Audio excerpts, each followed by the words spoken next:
Ano po ba ang vaping? Ang vaping ay pag-inhale, paghinga ng papasok ng vapor na nilikha po ng electronic cigarette o e-cigarette o iba pang vaping device. Ang e-cigarettes naman po ay isang battery-powered na smoking device. Siguro nakikita nyo na po yan, yung nilalagyan ng baterya na akala mo umuusok. Pero ito po nga vapor na ito ay kumukulo doon sa loob. Meron po siyang cartridge na nilalagyan po ng liquid na usually meron pong nicotine, mga flavor at saka iba pang mga chemical. Ang liquid po ay pinaiinit para maging vapor, para maging usok na ini-inhale naman po o hinihinga pa loob ng isang tao. Kaya ang tawag po sa e-cigarettes ay vaping. Ano po ba ang mga health effects ng vaping? Ayon po sa pag-aaral ng mga eksperto, dahil meron pong nicotine din naman itong vape na ito, no? Ay nagiging highly addictive din, nakaka-addict din, at nakakabagal sa brain development ng mga bata, mga teenager, at nakakaapekto sa kanilang konsentrasyon, sa kanilang kakayahang mag-aral, sa kanilang self-control, sa atensyon at pati doon sa kanilang mood o yung pag-uugali o yung behavior nila.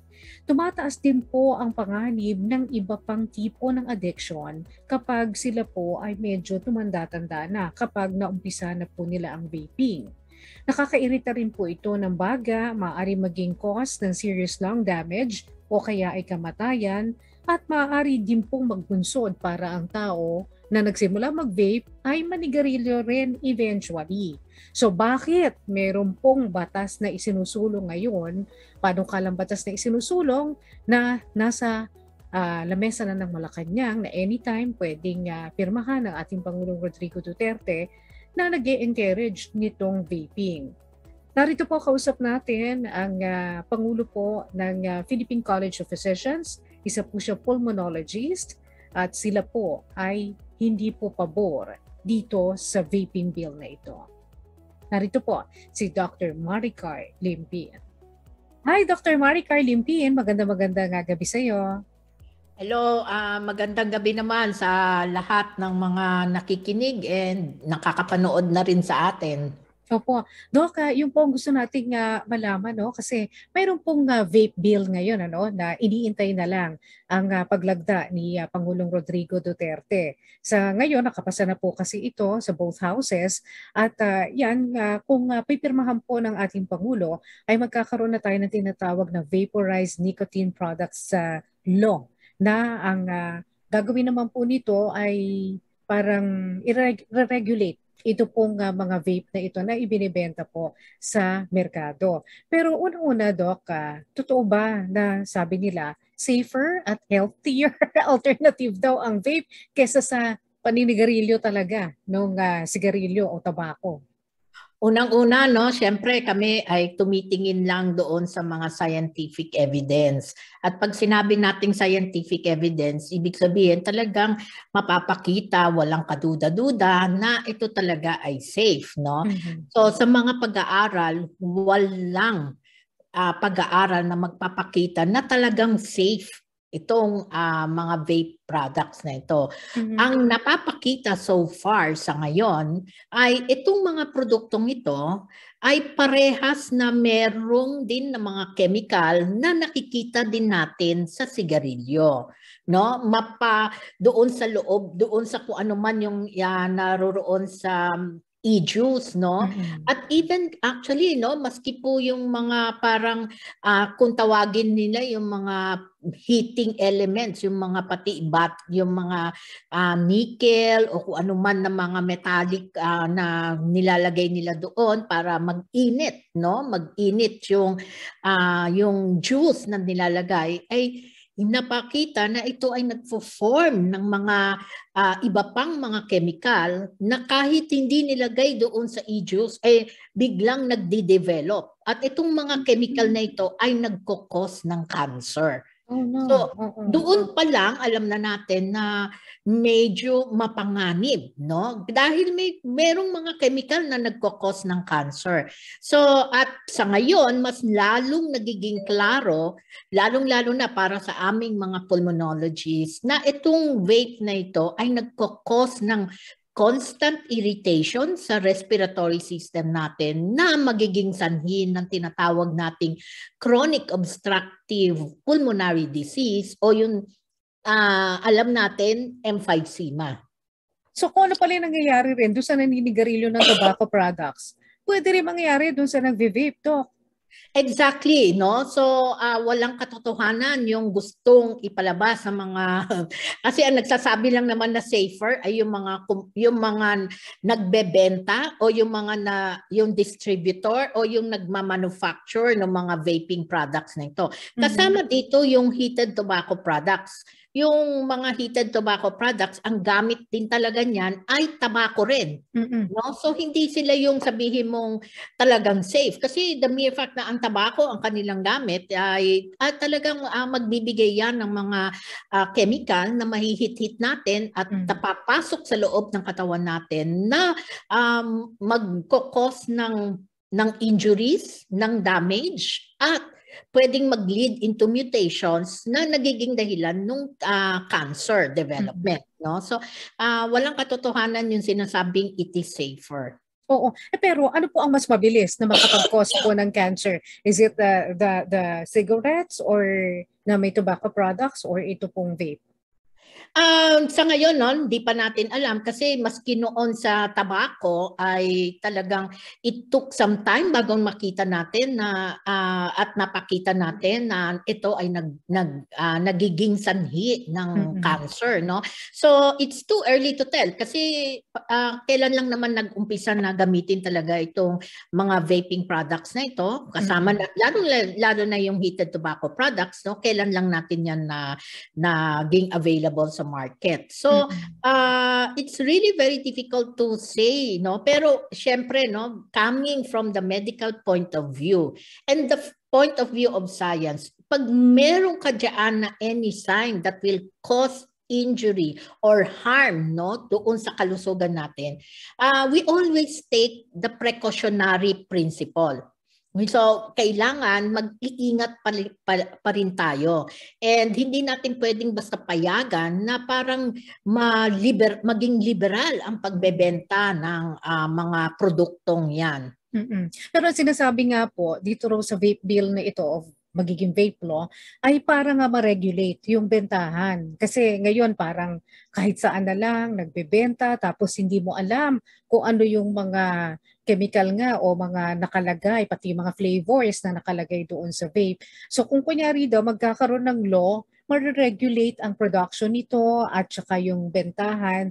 So mas magiging parang safe doon sa mga tao kaysa ngayon na parang hindi mo alam kung saan nanggagaling itong mga binibiling vape na ito. Well, yan ang gustong iparating sa atin ng mga senador, mga proponents sa House of Representatives pati sa Senado at pati na rin yung mga kumpanya, no? So magkakasama sila, no, na talagang sinusulong nila kasi gusto nila na ma-regulate. Ang hindi ko lang maintindihan ay kung talagang gusto nating i-regulate ang mga produktong ito. Wala naman ho tayong tutol dyan. Pero bakit ipaparegulate sa isang ahensya na wala naman talagang sapat na kakayahan para i-regulate ang produktong ito? Which is DTI. Dito sa pagkalang dito sa batas na pinasa nila, ang nilagay nilang regulatory agency DTI. So parang bentahan lang ang nire-regulate dito. Yes, wala yung health aspect. Wala na yung health aspect. Ang talagang nakakaalam ng mga pagdating sa mga aspeto ng kalusugan, no, ay ang FDA natin. Bakit inalis sa FDA? Dahil ayaw ng mga kumpanya na re-regulate sila ng FDA. So in short, at saka regulation. Parang mahirap tanggapin, mahirap aprobahan ko. Kunyari nakita mo may mga harmful chemical products. Hindi mo ito pwedeng i-qualify as food or drug. Yes. 'Di ba? Oo. Oo, kaya siguro ayaw ipa-regulate sa FDA, Hindi. Doc. Mm-mm. Kasi kung titignan mo hindi food at hindi drug ang mga paint. Yung Mm-mm. mga pintura. And Yeah. yet, under FDA yan. No, Oh, ang okay. nagre-regulate ay FDA. Yung mga So, basta chemicals, no? toys, Mm-mm. na any toys, no, na yung mga May LED, uh, ganyan, oo. yan, FDA din. Oh, No? okay. So, bakit inalis sa FDA? Yun ang tanong ko. And then, kung gusto talaga nating i-regulate, kasi ayaw natin na mapahamak ang mga Pilipino, Mm-mm. no? At ayaw nating ibenta doon sa kung sino-sino lang, right? Mm-mm. Bakit yung edad ng pagbenta, no, binaba nila from 21 years old to 18 years old. Mm-mm. So parang ang sinasabi nila, they're actually making it more accessible sa mga tao, kahit na mga bata-bata pa. Sinasabi na namin na if you look into the science, na ang control ng brain center natin, no, ay magre-reach yan ng maturity by the age of 25. Mm-hmm. So yung meron na tayong batas ngayon, yung RA 11467 ay nilagay na nga sa 21, tapos ang ginawa nila, binaba pa nila. Alam mo ang dahilan kung bakit nila binaba? Bakit, no? Mm-hmm. Dahil daw bakit ang sigarilyo at saka ang alak, pwede daw bumili ang 18 years old, samantalang itong vaping products 21. So ang tanong ko nga bakit mo ibababa ito? Tama na nga ito It's going to the right direction. So bakit na lang ang hindi nila gawin, itaas ang ang edad bago magbenta ng sigarilyo at saka ng alak sa 21. Kesa ito yung ibaba mo. So talagang ang tingin namin itong vape bill na ito na pinasa ng Senado at saka ng House of Representatives, ito ay isang pagpapanggap lamang na kunyari regulation, but in reality, this is deregulation. At kaya nga ang hiling namin sa presidente, i-veto niya ang buong batas na ito. Kaya pa naman. Yes, kaya naman. Dahil unang-una, this is anti-health. Pangalawa, ito ay against din doon sa adhikain ng ating presidente, no, na ayaw niya na malulong sa adiksyon ang mga Pilipino, lalong-lalo na ang kabataan. Because vape is also addictive, di ba? Yes, because it has addictive chemicals meron din as well. silang nicotine. In Oo. fact, ang pinapakita sa mga pag-aaral na kapag ikaw ay nagve-vape, you are 3 times more likely na magsisigarilyo ka. No, kapag naumpisa mo mag-vape. Pag naumpisahan mo ang pag-vape. And then, at yun din ay nagpapakita na mas mataas din ang chance mo na ikaw ay eventually hindi lang sigarilyo, alak, kung hindi pati na rin ang drugs. Yung mga illicit drugs na yan. So, this will not be good para doon sa drug campaign ng ating Pangulo. Kaya nga talagang sinasabi namin, ibasura na ang batas na yan. I-veto na ng ni Presidente Duterte, and we are really hoping na sana makinig ang Presidente sa amin, dahil kami kahit kailan kapag nagsalita kaming mga doktor, and ito kasama na namin ang Philippine Medical Association and 58 other medical organizations. Lahat kami pumirma at sinasabi namin kay Presidenteng huwag niyong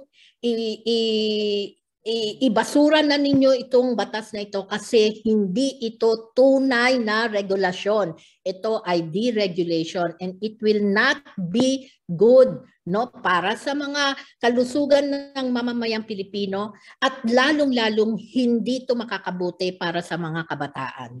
But unfortunately, Doc, meron ding ilang mga manggagamot na sumusuporta dito sa vape bill na ito. Hindi na lang po natin babanggitin na kanilang mga pangalan, pero ang sinasabi po nila, itong move na ito ng gobyerno ang magpapahinto sa smoking pandemic. Dahil gagawin na nilang alternatibo nga ang vaping. Yes, pero tignan mo naman kung sino yung mga nagsasalitang yan. So marami sa kanila, kung titignan mo ay at I will admit, no, talagang maaaring merong basehan yung sinasabing makakatulong sa paghinto. Kasi tignan mo, yung tabako, nicotine. Yeah. No, yung vape may kasamang nicotine. So parehas yan. So in fact, nagagamit nga namin yung tinatawag na nicotine replacement therapy para makatulong, makahinto ang isang taong naninigarilyo na sa paninigarilyo. So most likely, makakatulong din ito kasi parang nicotine replacement therapy din siya, di ba? Oo.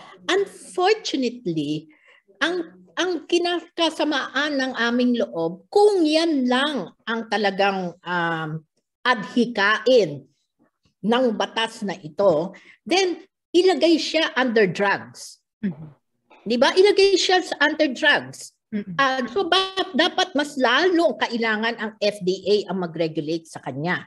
Pangalawa, kung talagang ang gusto ay para makahinto, sino ba ang talagang nagsisigarilyo sa ngayon? Hindi naman ang mga kabataan, di ba? Nag-uumpisa pa lang nga yan eh. Mag-uumpisa pa lang yan. So bakit ibebenta mo pa sa mga bata, no? Eh hindi pa nga sila nagsisigarilyo. Di ba? So parang ma-encourage patuloy. Yes. So bakit mo ibinaba pa ang edad? Kung ang market mo ay yung mga matatanda na nagsisigarilyo na. Diba? At ang gusto mo, tulungan mo silang makahinto. So it doesn't make sense. And then, the other thing, bakit mo mas dinamihan ang flavor? No? Ang flavoring dati sa RA 11467, dalawa lang. Menthol flavor at saka tobacco flavor. No? Pero ngayon talagang parang niliberalize nila. Pwede kahit na anong klaseng flavor. Eh kung titignan mo ang international market, 15,000 flavors ang meron. Lalong-lalo na yung mga candy flavors. Alam naman natin kung sino ang target pag sinabi natin candy flavors. Diba? Bata. Therefore, ang talagang hinihikayat nila dyan ay kabataan. So if it is true, gusto nilang gamitin yan na para makatulong, makapigil sa paninigarilyo ng mga tao, then make it only available sa mga matatanda. And then since it is part of smoking cessation, then iparegulate mo yan sa FDA. Di ba? So, pero ayaw ng ng industry. Kasi ang sasabihin din nila, hindi naman ito nandiyan for smoking cessation. Tinatanggi din nila na yun ang dahilan ng pagbebenta nila. Ang sinasabi nila, it is for recreation. So ano ba talaga ang posisyon ng industry dito? Ito ba ay pinuposisyon nila as a drug? To stop the smoking pandemic? Yes. Or are they positioning it for recreation? So, mukhang talagang recreation lang. So, for recreation, wag mong ibenta yan sa mga bata. So, dapat hindi nila ibaba ang edad. Diba? Tapos, wag din nilang gawing masyadong maraming flavors para hindi maengganyo ang mga bata. And i-regulate yan under FDA. So, itong mga ito, pinapakita lang talaga na itong mga produktong ito, they do not want to be regulated. They are just trying to mask yung gusto nila na at least libre sila na ibenta. No? DTI yun, kung ganon. Because this is a growing industry. Kung makikita natin, parang napakarami ang nag-benefit ngayon ng mga negosyante dito sa vaping na ito dahil nga parang ini-offer sila na alternatibo sa paninigarilyo. So, akala din ng ibang mga magulang, ay oo, mas okay nga yata mag-vape ka na lang kesa magsigarilyo ka. Nang hindi nila nalalaman, meron ding ill effects pala sa health itong vaping. Ano ba yung mga epekto sa kalusugan ng vaping? Yes, so actually kasi binibenta ang marketing talaga nila, kunya it is less harmful. Harm reduction daw. Pero napapakita na 2017 study, 2018 study, 2019 study sa Amerika, sa Australia pinapakita na itong vaping products na ito mabilisan na, mabilis pa lang nakitaan na nagkukos ng chronic obstructive pulmonary disease. So, yung sinasabi nilang safe? Nasaan yun? Sandali pa lang nga nakakapag-vape yung mga tao ay meron ng COPD. Mabilis pa sa naninigarilyo, ha? Yes, mabilis pa sa mga naninigarilyo. Oo. Tapos, alam naman natin, ilan na yung namatay doon sa tinatawag na E-Valley sa Amerika. O yung e-cigarette or vape-associated lung injury. Kaya E-Valley. E-cigarette or vape-associated lung injury. So ilan na daan ang na-ospital, ilang libo ang na-ospital at ilan ang namatay. I think mga 69, 70 ang namatay dahil dito sa E-Valley sa Amerika. At ang mga nagkaroon ng E-Valley, hindi yung mga matatanda. Yung relatively young yung sasabihin natin basta nasa late 20s, early 30s, relatively young yan. Hindi mo nakita yan sa sigarilyo na ganyang kaaga namamatay. Pero dito sa e-cigarette meron. Oo. Kasama ba dyan sa E-Valley yung tinatawag na popcorn lung, Doc? Ang popcorn lung disease, iba pa yan. Oo. Yan ay isang chronic lung disease na unti-unting talagang sinisira ang baga, lalong-lalo na yung daanan ng paghinga. Kaya kadalasan yung mga nagde-develop ng popcorn lung disease, ang presentation nila, nahihirapan silang huminga. Okay. Ngayon, marami nagkaka-COVID. Ano ang chances na mas lalala ang sitwasyon ng isang may COVID kung siya ay nag-vape? Yes. Actually, may mga nakita na ako na nagkaroon ng COVID at na-intubate, nalagay sila sa ICU dahil sila nagko-COVID. At kasi nakita, bakit namin napansin ito? Dahil napapansin namin na ang isang tao quite young, mga meron ng 27 years old lang. Tapos biglang nagkaroon ng COVID. Ito panahon ng Delta, Tapos nagkaroon ng COVID. Siyempre ine-expect namin bata pa eh. We don't expect yung mga bata na maging pangit ang course ng COVID. Pero doon sa pasyenteng ito ay napansin namin bakit kaya pangit ito. Biglang na-intubate din namin. Mabilis, nag-progress. At nung tinitignan nga namin, hindi nga namin natanong, hindi ko nga natanong yung tungkol sa vaping. So yun yung habang nire-review namin, sabi ko, tignan nyo nga, tanungin nyo kung nagve-vape. And true enough, yung pasyente nag-vape. So napansin nyo rin ba ito sa iba pang mga pasyente or just that one patient po? I think mga 2 pasyente yan kasi hindi naman ganun kadami, lalo na sa mga matatanda yung nagve-vape. Ang medyo marami, ang napapansin talaga. Yung mga bata, yung mga edad na 15 to 17 years old, sila yung 18 hanggang 18, 19, 20, sila yung mga quite young na nag-uumpisa ng vape. In fact, pag tinignan mo sa kanila, yung mga 13 to 15 years of age, alam mo, doon sa Global Youth Tobacco Survey, nakita na mga 11.9% ang naninigarilyo na doon sa edad, naninigarilyo, nag-vape. Doon sa mga edad na 13 hanggang 15 anyos. So, ang batang-bata pa nag-vape na. Oo. At saka parang mas tanggap kasi nga akala nila less harmful. Akala rin ng mga magulang. Kaya binibigyan pa ng pera para makabili nito. Kaya nga sabi ko, ang galing din ng marketing strategy ng vaping industry. Ng mga actually, parehas lang ang industry na yan, tobacco at saka vaping industry. Kasi yung mga tobacco industry, dahil nakikita nila konti ng pakonti yung naninigarilyo, so they also went into vape, these products, mga e-cigarettes. Kaya parehas lang ang players na yan. So, diyan ang dahilan kung bakit talagang ayaw na ayaw nila sa FDA ang magre-regulate. Kasi siyempre pag FDA, ibig sabihin ay talagang mayroong problema yung kanilang produkto. And then, ang strategy nila, ang galing. Biruin mo, sabihin nila, less harmful. Siguro dapat ang isa sa mga dapat talaga na gawin natin, magsulong din tayo ng batas against misleading advertisements, no, or misleading advertising. Kasi biruin mo, magsasabi ka ng ganyan nang wala ka man lamang science to back them up.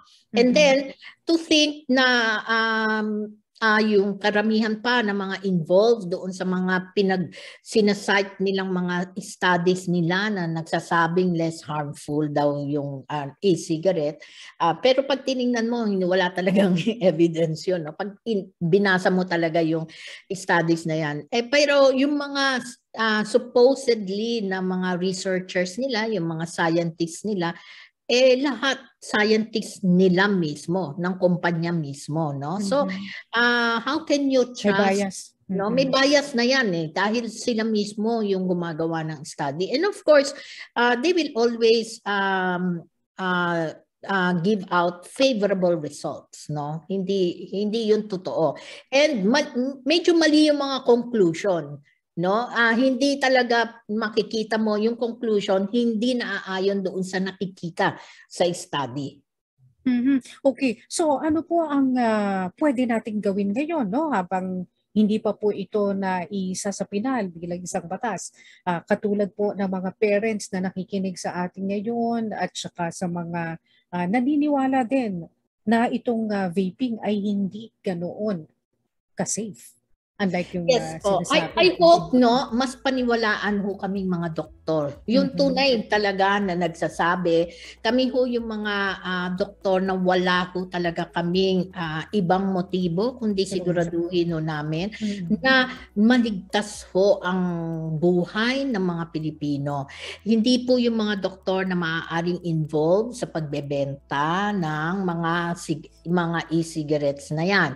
So kami po wala po kaming ibang motibo except proteksyonan ang public health interest. Sana paniwalaan ho ninyo kami dahil kami po wala kahit kailan magagarantiyahan ho namin yan sa inyo. Kahit kailan wala ho kaming sinasabi na hindi po totoo at naaayon sa mga scientific studies. Huwag ho nating paniwalaan ang sinasabi lang ho ng industriya na ang kanilang produkto ay safer than cigarettes dahil wala pong pag-aaral na talagang magpapakita na they are safer. Wala po. And sana makinig naman po ang ating presidente ho sa amin, sa aming mga 58 na medical organizations. Ito ay medical organizations, wala pa yung mga health advocate organizations, no? Na nag-aapila ko sa ating presidente na i-veto ang vape bill na ito. Dr. Maricar Limpin, maraming salamat po. At itatama ko lang, si Dr. Maricar Limpin po ang presidente ng Philippine College of Physicians ngayon at isa rin po napakagaling na pulmonologist. Doc, thank you so much. Maraming salamat.